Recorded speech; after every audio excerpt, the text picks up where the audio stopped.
I just hate it when sequels try to go overboard with the magic of their predecessors without realizing what worked before it.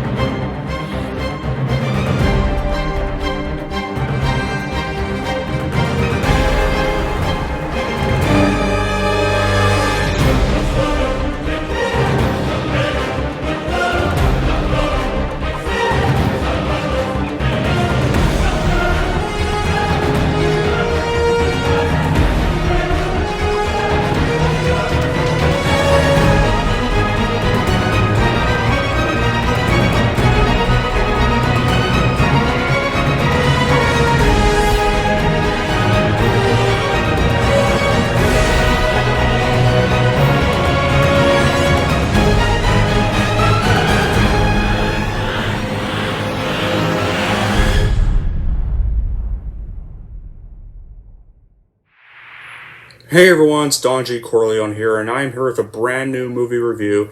And this movie review is going to be for the sequel to the film I reviewed yesterday, the very first sequel to the film, or the second installment of this trilogy. And as of course, the second installment in the trilogy I'm reviewing, the Night at the Museum trilogy.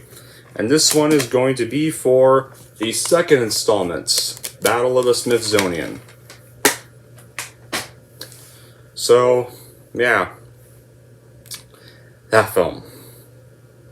Well, what is the plus? Well, a few years after the eventful late-night shift at NYC's Natural History Museum in the first film, former night guard Larry Daly has become a successful businessman, but when the mystical life-giving tablet of Akhmenra finds its way in the Smithsonian in Washington, D.C., Larry must join forces with his old companions and a new fabulous ally to stop an army of historical troublemakers from wreaking havoc once more.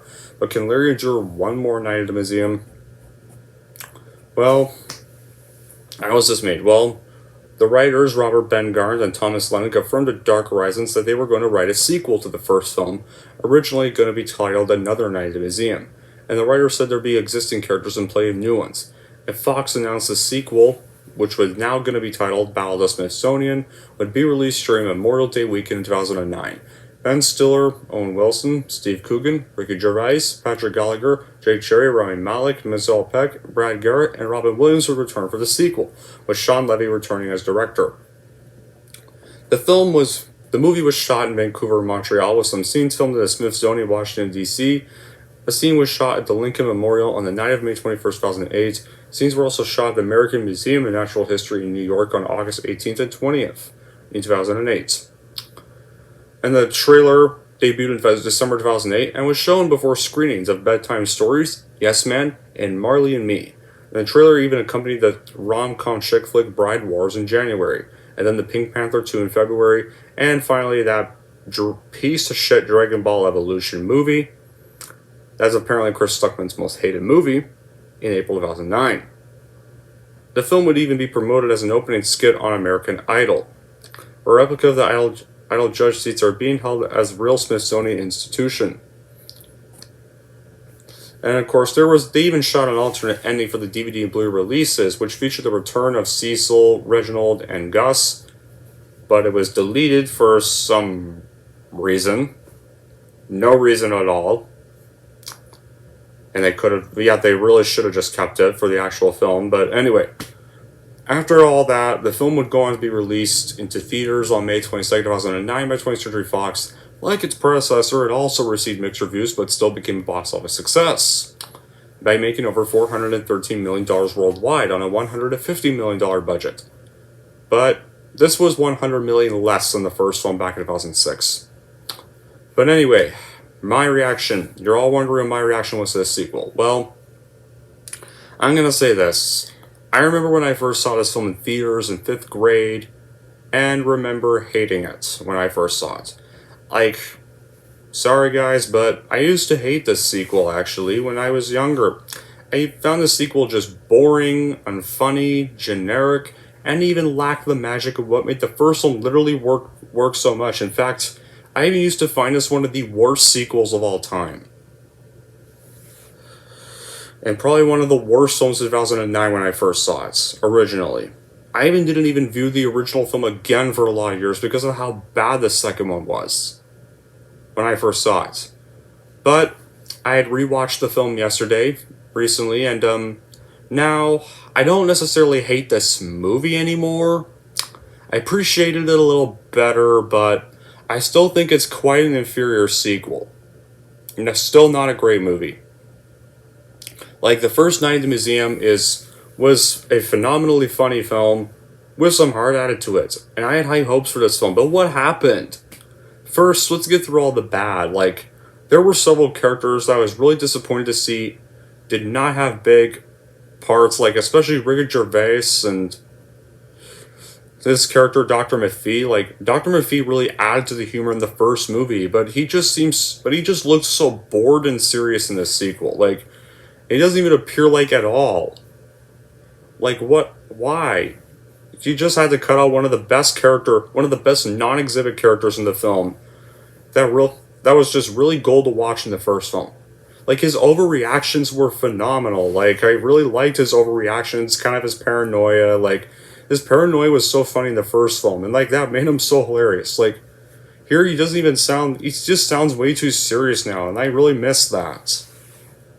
And I thought Jedediah's part was really disappointing too. Like, he basically spends most of the film trapped in an hourglass and does so, basically making his character useless.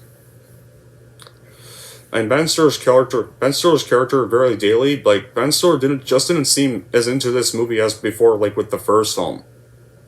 So there was definitely something lacking there.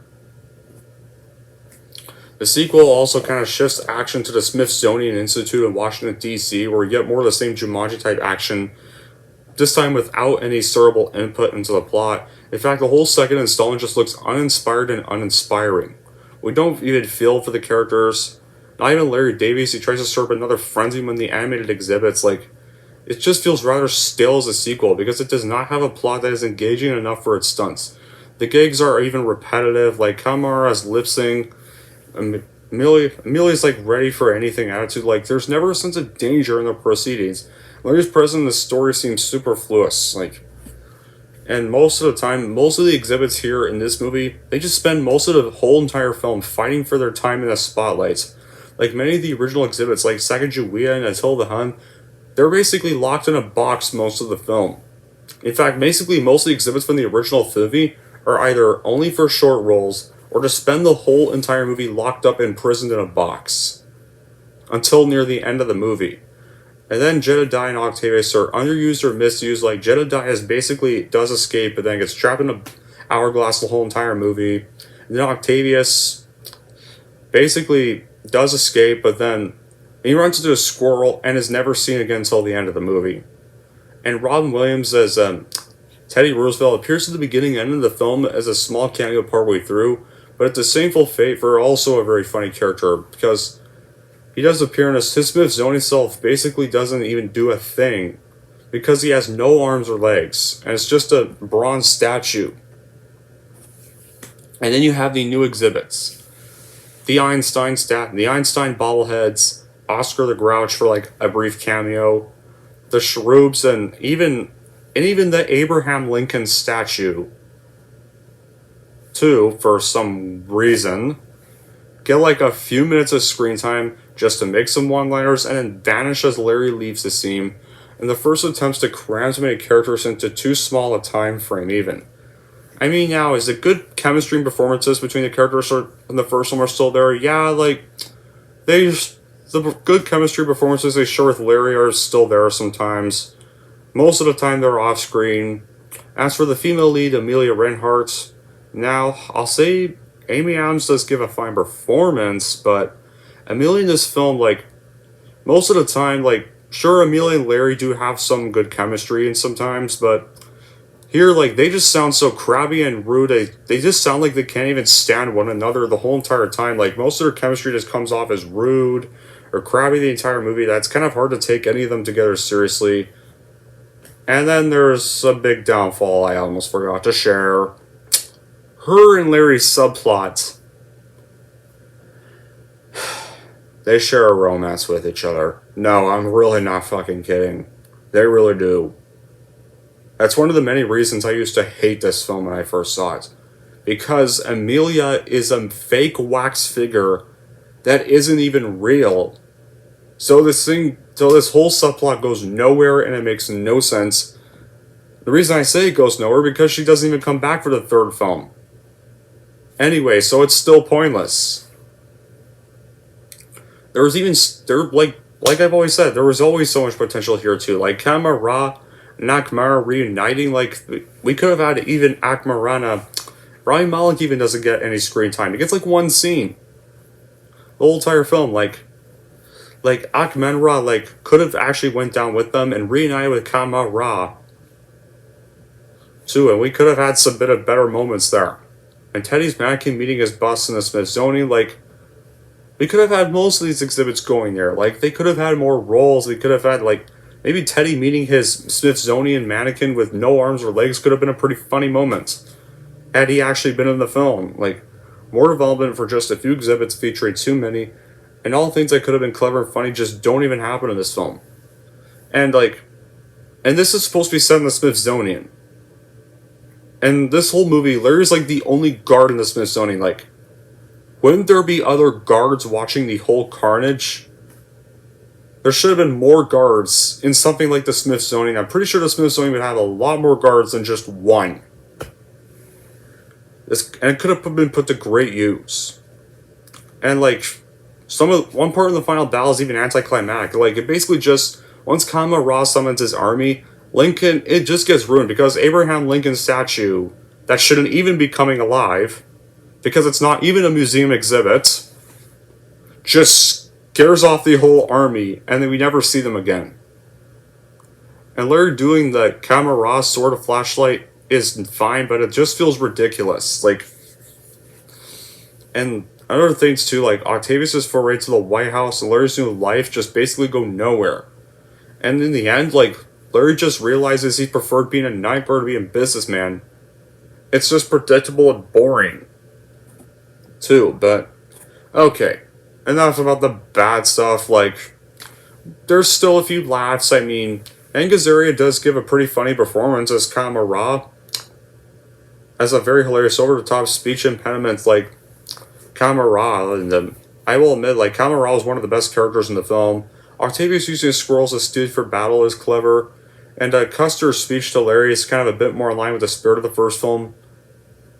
But I also do have a problem with one scene featuring Kama Ra.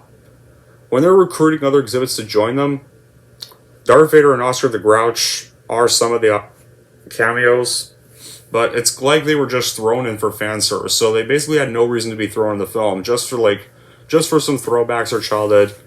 Darth Vader is one of the exhibits, but in a Smithsonian museum, like, where the heck did he come from? Why do we need to have movie exhibits all of a sudden?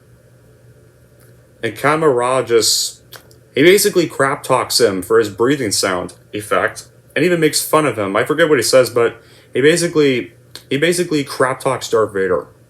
So this movie has to cameo my favorite villain of cinema just to have a wax figure of Kama Ra shit on him, basically.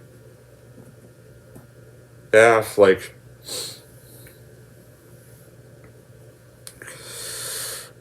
yeah, like, and one final back quality I should also mention. You remember his son Nicky from the first one? Well, he is in this, and for the little screen time Nicky has, they still do have even some improved chemistry between them in this film, but there's another missing potential. Like, Nicky should have went with Larry to, like, kind of continue their chemistry development from the first one. It would have, like, even further improved their chemistry together. Like, they could have even further improved their relationship, like, a little more, like, where Nicky actually goes with Larry to the whole museum. Instead, he just basically communicates him with a walkie-talkie for, like, a few scenes, and then he's just never heard from or seen ever again.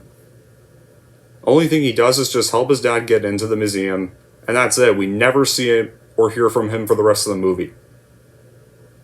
So that's kind of stupid, actually. It kind of makes the whole first film pointless. Because, like, they should have had the two going down there together, like, actually work together to kind of, like, actually work together in this film. It would have saved us from a stupid romance plot involving a wax figure. I think.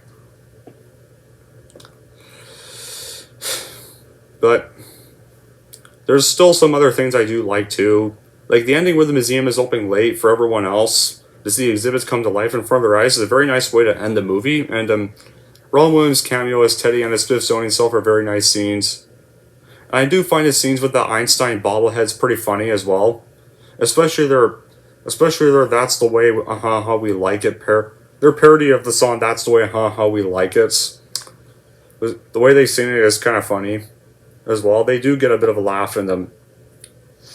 And we also have this other monkey named Abel, who's basically kind of somewhat supposed to be Dexter's brother, but he doesn't really do much, but it's not bad. It wasn't bad to see a much nicer version of Dexter. Knowing the Dexter Larry has in his world is basically a big pain in the ass for him throughout the whole series. So, and the performances are still good. Those I will say. But overall, Battle of Smithsonian is not as terrible as I used to find it. It's somewhat better now. I appreciate it a little better, but it's still a very weak sequel to a film I really enjoyed. I would recommend just streaming this film in the end. Anyway, that's it for my review of Battle of Smithsonian, and here's how I'm definitely going to rank this movie. So overall, if you want to see more of this trilogy, then just stream this one online or skip The Secret of the Tomb since you won't miss much doing so. And if you're wondering how I'm going to rank Battle of Smithsonian, I'm going to give Battle of Smithsonian a 6 out of 10. There we go. That's it for my review for Battle of Smithsonian, but don't worry guys. The third movie's review is going to be a lot warmer and a lot nicer because that's a sequel I actually did like. Definitely liked way better than this one. For sure, but yeah, until then guys, that will be it for this review. Thank you all for watching, and if you like this, want to see more, and don't forget to like and subscribe to Don G. Corleone.